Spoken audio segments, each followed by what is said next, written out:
తెలంగాణ అభివృద్ధి కోసమే కేంద్రం లక్షల కోట్లు ఖర్చు చేస్తుందని అన్నారు కేంద్ర మంత్రి బండి సంజయ్. 6 గ్యారంటీలు 420 హామీలతో కాంగ్రెస్ పార్టీ ప్రజలను మభ్యపెడుతోందని అన్నారు. బీఆర్ఎస్ దారిలోనే కాంగ్రెస్ వ్యవహరిస్తోందని అన్నారు. నామమాత్రంగా కాంగ్రెస్ పార్టీ కులగణన సర్వే చేస్తుందని విమర్శించారు. కేంద్రం చేపట్టే కులగణన ద్వారా బీసీలకు సముచిత న్యాయం జరుగుతుందని అన్నారు.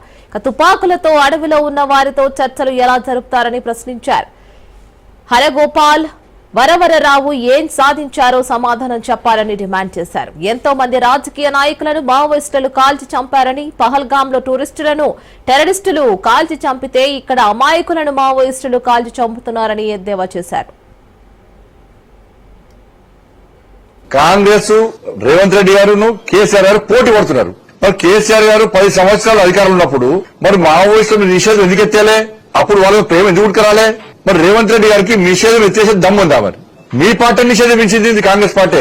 వాళ్ళు తుపాకులు చేతిలో జంగల్ ఉన్న వ్యక్తులతో చర్చలు ఏ విధంగా జరుగుతారు? అందుకే ఇప్పుడు నేను మాటలు మాట్లాడడం లేవు, మాట్లాడుకోవడం లేదు. 100% వాళ్ళు రేవంత్ రెడ్డి గారు ఆలోచించాలి. వాళ్ళు కాంగ్రెస్, బీజేపీ, టీడీపీ, అతను గతంలో టీడీపీలో చంపారు, అనేక మంది అమాయక పోలీసులను చంపారు.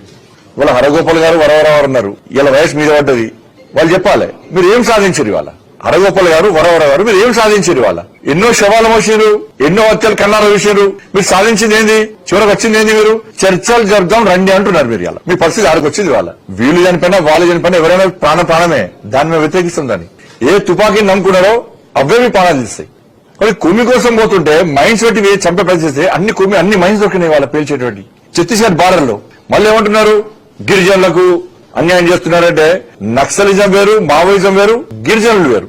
ఆదివాసులు ఎవ్వరు కూడా తుపాకులు చేతిలో పట్టారు. ఆదివాసులు ఎవరు కూడా మైన్స్ వేల్చారు. ఆదివాసులు ఎవరు కూడా కేంద్ర బలగాలను పోలీసులను చంపరు. ఆదివాసులు ఎవరు కూడా తుపాకీ గుట్టం ద్వారా రాజ్యాధికారం రావాలని కోరుకోరు. ఆదివాసులు ఎవరు తుపాకీ గుట్టం పెట్టి ప్రభుత్వాలకు కూల్చాలే, ప్రభుత్వాలు వ్యతిరేకంగా ఫైట్ చేయరు. వాళ్ళు వీటి గురించి ఆలోచించకుండా చర్చలు జరపాలి. ఎందుకంటే తుపాకీ చేతులతో చర్చలు జరుపుతారు. కానీ చర్చల ప్రసక్తి లేదు. తుపాకీ వీడాల్సిందే, మీరు లొంగిపోవాల్సిందే. దాన్ని మన వాళ్ళే ఫుల్ క్లారిటీ ఇస్తున్నాం మేము. ఇది మంచి పద్ధతి కాదు కూడా. గతంలో ఏం సాధించలే మీరు, భవిష్యత్తులో కూడా ఏం సాధించలేరు. అమాయకుల ప్రాణాలు తీస్తే ఏ ప్రభుత్వము చూస్తూ కూర్చోదు. ఉండవచ్చు కేసీఆర్ ప్రభుత్వమో రేవంత్ రెడ్డి సర్కార్ ఉంటారు కావచ్చు, కానీ భారతీయ జనతా పార్టీ ప్రభుత్వం అంటే చూస్తూ కూర్చున్న విషయాన్ని గుర్తుంచుకోవాలి.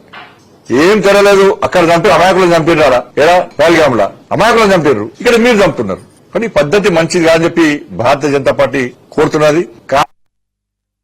కాదు 2 కాదు 100 కాదు 500 కాదు, దాదాపు 6,000 కోట్ల రూపాయలు విలువేసినటువంటి అభివృద్ధి పనులను ఈరోజు కేంద్ర ప్రభుత్వం, నరేంద్ర మోడీ గారి ప్రభుత్వం తెలంగాణ రాష్ట్రంలో జాతికి అంకితం చేయబోతున్నది.